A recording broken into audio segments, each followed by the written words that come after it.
and they're just not going to allow them to do that. But I fully expect them not to really get anywhere near the bomb site. The only way they're going to do that is if they do push around behind, which is what they are doing. We can see Lord T1 and Torres are at the back of the map. T1 going for the kill, doesn't quite pull it off. He needs to make this kill on the foreign player, and he's shooting bullets away. There's nobody there as the foreign players are just dispatching of the Farikos. We see Tech is left by himself around the bomb site as Lord T1 does take him out. We're not sure where Monksy is. No, it was Mohawk as he is taken down, and Torres has planted the bomb. Grenades should be coming over, and I think Monksy might stop the bomb planter. He has not, as DD kills the bomb planter. There is T1 left in the spawn who goes for the kill on DD, makes that quite easily. He needs to stay alive though, that's the problem that they're having here, and out of nothing, Fariko have betting up there. Yeah, they got that bomb down, so looking good here. They're set up pretty nice. You've got Lord that's hanging out here. Let's see if he can stick there, and he sees somebody go by. That's 2 down for Fariko though. Nice play by Rush, but he takes out Lord on his team as well. That's no good, but 14 seconds left on the clock. I don't know if somebody's there. Somebody tried to get off. I believe it was Torres tried to get off a big kill there, and he did. I think that was who was diffusing there. So if nobody's on that bomb on the other side, it's going to be a game here for round favorite. Yeah, nice. There you go. You've got Fariko that takes round number 1 over Foreign. Big play out of Torres from the top. I think he did get the person that was defusing the bomb. Yeah, he shot it in behind that. I think there might have been a defuse if Foreign had defused on the right-hand side of the bomb. But unfortunately, they went for a bit of a diverse option and tried to defuse on the front. They didn't get away with it, and they'll be a bit disappointed after dominating so heavily in the beginning of that round. Yeah, they let one get out of there, and again, you know, you got to give it up for this Fariko squad. That's just they're feisty, man. They're staying in this game. They're not giving up. They've got a lot of heart into it. So Foreign cannot slip up. They've got to continue to play strong if they want to win through this. Yeah, this is obviously the end of Black Ops in the EU. Apart from what Rel was mentioning before, there is an event on in Belgium next week, and not a lot of coverage has been given to it. Has been mentioned to certain, but as far as the EU community concerned, and this is the last they will see of it. Yeah, the last big Black Ops event here. So, and on to Modern Warfare 3 for EGL. Yeah, we can see obviously Fariko Yin. Well, a Fariko Yin team has done quite well in a few different events, but not this team specifically. So to sort of see them come to the end of the game and get this placement, it might not do them justice. They obviously have played the game a lot, and it seems that at the end it has taken them this long to get this far. Yeah, I hear what you're saying.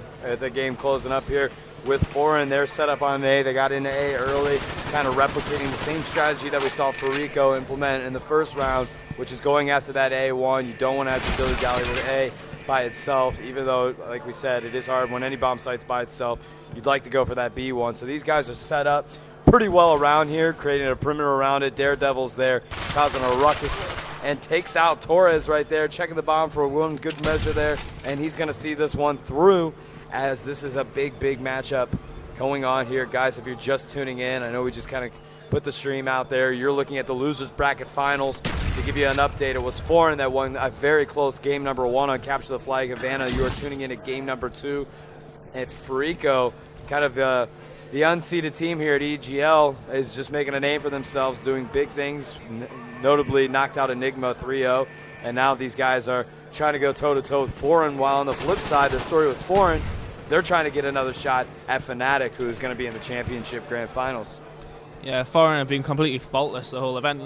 Yesterday they weren't playing brilliantly, but they were winning games anyway, which is, again, as I said before, it is the sign of a good team. So they do deserve to be in the final for me. Obviously, Fariko have come from being unseeded. Yeah, unseeded, and the big wins that they've had, they definitely deserve it. You're absolutely right, Tunney. I mean, you have to give them all the credit in the world. It's not like they kind of just grazed by any means. I mean, they've been dominating a lot of their opponents today, so they're certainly a worthy adversary here, and Foreign is not going to take them lightly. Yeah, of course. I mean, 3 down right there, though. That's going to be big. That is 3 down with only Rev on the map, and Tech getting that spawn trap set up. This is going to be a nice play. Tech is coming up huge right now. Gets finally taken out by Lord, but a bomb is down for Foreign, and they are set up in comfortable positions. Yeah, Monksy's just going to sit up top here. I don't even think he's going to move. He's going to pick off the guys that are going to come from their ramp. He does move down. They must be aware, well, they obviously will be aware that he's there, so Grenadier might pick him out and may bounce down there anyway, so not the best of positions for Monksy. I think he might have to get a little bit aggressive now. There is players pushing on the bomb site. He does take out Torres, although he's the last one alive and they know where he is. Unfortunately, Rev does take him out. Will the foreign team have enough time to spawn to get a grenade off? If it's going to be some sort of wonder nade from DD to stop anything. He did kill somebody. Was it somebody on the bomb? Yeah. It was not. It wasn't. No, that bomb, they did not get that bomb down, but still plenty of time on the clock. 2 minutes and 30 seconds left here to get a bomb down. They set up once here. Now Daredevil's moving in and gets taken out by Torres. These guys are getting in for good setups there. Tech's going to lay this one down, but gets taken out by Rev. I believe Rev's up top. He is, and Monk's trying to get some shots on him right now. Is not able to connect there. Mohawk takes out Rev, as you can see there with the Python. Monks with a nice AK shot down range there, able to connect, and they still have not gotten the bomb down as somebody flanked around side, taking out Tech. It's going to be Rush that did a big flank here. Yeah, Rush came around and caused a lot of problems for the foreign team, although Mohawk is the last one alive. He's going to pick up the second kill. He does not, as Torres wipes him out quite easily. There is only 1 minute and 48 seconds left on that clock now for foreign to get this bomb down. And we are just seeing everybody die as we finally end up on board here with Mohawk, as he is trying to make some moves. Minute and 35 seconds left on the clock. They were playing strong. It looks like they're starting to kind of become a little complacent here and not be as aggressive and kind of accept the fact that they might not win this one, which has not been characteristic of Foreign by any means. You know, these teams has been such a fighter through this bracket where it seems like they just don't have a little bit of that zest that they had at the beginning of this round. Yeah, they seem to just have quietened down a little bit. I think somebody needs to get them G'd up. Riddles is coaching them. He really needs to sort of get them hyped up again, because that is when teams play best. I mean, we're seeing the Imperial 2 team come into this, and they're, of course, just going crazy the whole game. I mean, we'll see Reb's picked up a 2-piece. He does not pick up the third on Monksy, who will go for a plant. No, he goes for the fake, turns back around, and he's just going to set up and wait for the rest of his players to spawn in. Yeah, that was smart. I mean, as much as you wanted to get that down, he might have even got it down. The fact of not taking a risk, allowing his team to set up. He gets a good plant down there, but doesn't get it, as it was Rev that gets a nice nade in there. Lord takes out Mohawk. Tech's got to get this kill, and he doesn't. That's 4 down right there as Monks just spawned back in for Foreign. I don't know, Tunney, it's looking really dismal for this squad. Yeah, it's not looking good for them at all, and coming into the third map with a 1-1 situation, I think Foreign might still be quite confident, as Demolition is one of them game modes, as you said, where it's a bit random sometimes, so they won't be too upset about it, but they do still have time to plant the bomb. But Torres is going to save it, and that is going to be 1-1, and we're going to be all tied up.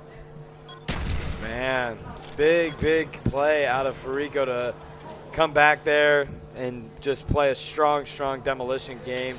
It was early on, it looked like they were going to struggle as Foreign was so well set up on that bomb B. Then they won the round, and then they dominated for most of that round. Fariko did over Foreign, and Foreign just started losing the gas in the tank. So we'll see what happens here. We're going to take a quick break after this game. We'll be back to bring you game number 3 here in a couple minutes.